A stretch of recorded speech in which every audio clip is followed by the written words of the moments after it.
This is Lara Henares making your day with the last part 11, of an article I wrote entitled Philippine History for Those Who Flunked the Subject. And part 11 is entitled MacArthur, Father and Son, the Kings of the Filipinos. And we continue to quote. Not until 1946, when we finally achieved independence, did the United States violate the covenant put forth by the Elihu Root Directive. Strong-arm tactics employed by the Americans to restore patriot rights and the Basis Agreement, MacArthur's witch hunts to eliminate nationalists and enemies of America, the constant pressure to keep the Philippines from industrializing or pursuing an independent foreign policy, interference in our elections, and support of the Marcos dictatorship, all of that is American imperialism. There was one counterpoint to counter Elihu Root.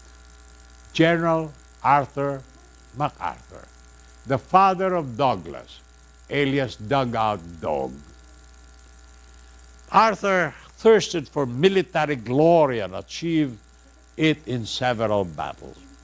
He was under the illusion that the invasion of the Philippines was similar to William the Conqueror's invasion of England in 1066 AD, wherein sundry titles were part of the spoils of victory. MacArthur probably believed that he had earned the title of King of the Philippines and Supreme Commander. Despite the orders of McKinley, General Arthur MacArthur ordered censorship of Filipino publications and warned the Filipinos that the laws of war would be strictly enforced. He imprisoned many Filipinos and deported Apolinario Mabini, the chief author of the Malolos Constitution and the Declaration of Independence. Arthur's son, General Douglas MacArthur, believed that the title of King of the Philippines was hereditary. Invited by Quezon, he made the Manila Hotel a penthouse, his Maharaja's palace, riding around in a 12-cylinder Cadillac as big as a bedroom. More about this after these messages.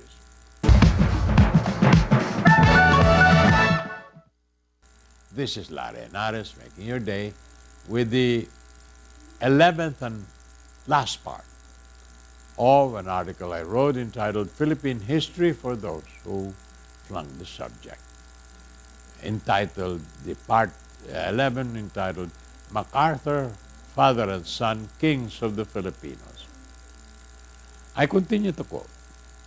In Corregidor, MacArthur got from Quezon $500,000 in wartime compensation, almost twice our government's annual budget. Then, worth $500 million today. The amount the dictator Ferdinand Marcos allegedly stole from us during martial law was stolen from us by MacArthur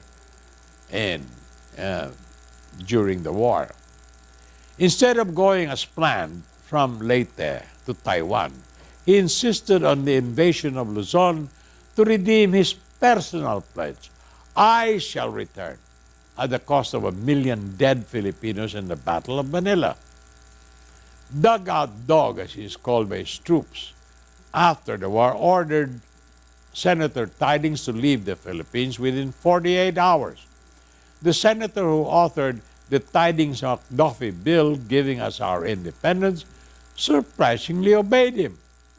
Dugout Dog imprisoned Recto, Laurel, another nationalist, to ensure the victory of Rojas, 25-year parity rights and 99-year military bases. He became Supreme Commander in Japan and in Korea, where he almost triggered World War III.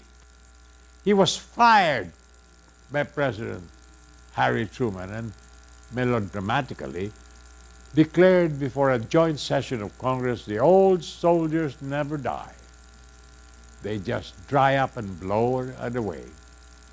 Dugout Dog did not dry up and continue to blow away on his own horn in the fatuous belief that Republicans would draft him for the U.S. presidency.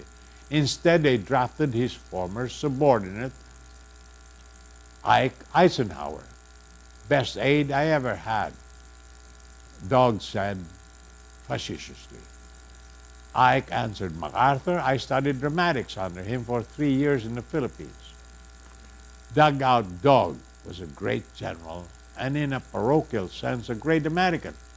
But he was not a great man, as Jose Rizal or Claro M. Recto is. And in a gesture of colonial obeisance, we named our MacArthur Highway after this asshole, this Finter Ani, truly an asshole, this Dugout Dog.